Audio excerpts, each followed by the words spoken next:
Mana Mal? Yo guys, balik lagi bersama kita di segmen Close the Class. 5, 4, 3, 2, 1, close the class.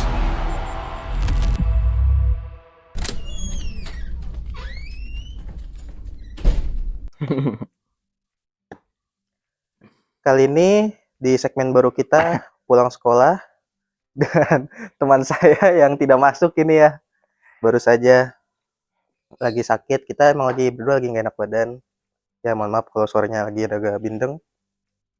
Di sini kita sobat-sobat sobat-sobat kelas akan membahas materi yang tadi kita pelajari di sekolah, yaitu materi sejarah. Di Tentang mana apa sobat nih? saya ini sudah meriset tentang demokrasi terpimpin, di mana sejarah jejak Nusantara tempat kita menggali kembali peristiwa-peristiwa penting membentuk Indonesia. Dengan saya Noval di sini dan Saya Rifai Parendi Surya. siap menemani beberapa menit ke depan. Welcome to Close the Class.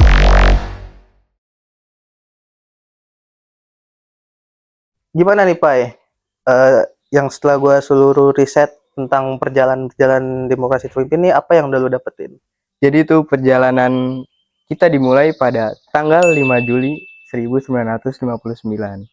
Di hari itu Presiden Soekarno mengumumkan dekrit presiden, sebuah keputusan besar yang membubarkan konstitut dan mengembalikan Indonesia kepada Undang-Undang Dasar 1945. Dekrit ini menjadi tanda dimulainya masa demokrasi terpimpin, sebuah sistem pemerintahan yang menempatkan presiden sebagai pemegang kendali utama. Betul sekali. Setelah dekret itu, Presiden Soekarno pun langsung bergerak cepat. Dia membentuk MPRS dan DIPAS, yaitu lembaga tinggi negara yang anggotanya diangkat langsung oleh Presiden kita, yaitu R. Soekarno. Jadi di mana inilah Soekarno memperkenalkan gagasan-gagasan Sopsim dan revolusi sosialisme Indonesia dan pemimpin nasional sebagai dasar arahan politik bangsa di Indonesia. Tidak berhenti di situ, dinamika politik memanas ketika pemerintah membubarkan Partai Masyumi dan PSI pada tahun 1960 karena dianggap menantang kebijakan negara. Lalu, lahirlah konsep Nasakom yang menyatukan unsur nasionalis, agama, dan komunis. Konsep ini membuat PKI memiliki posisi politik yang semakin kuat dan memengaruhi banyak kebijakan pemerintah.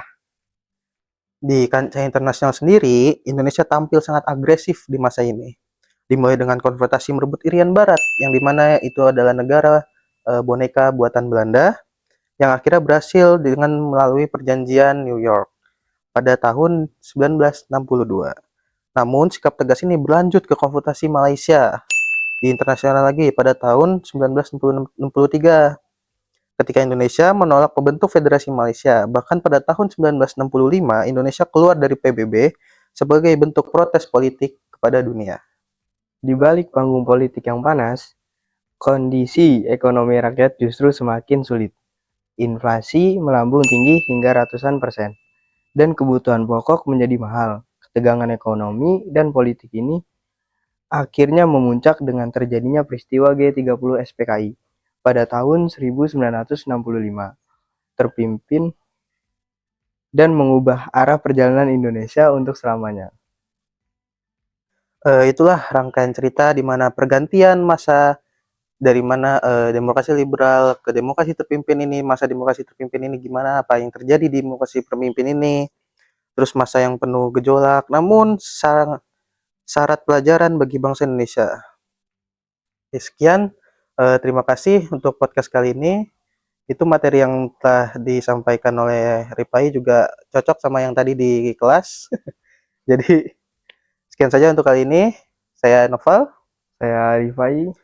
Pamit undur diri. Wassalamualaikum warahmatullahi wabarakatuh. 5, 4, 3, 2, 1, close the class.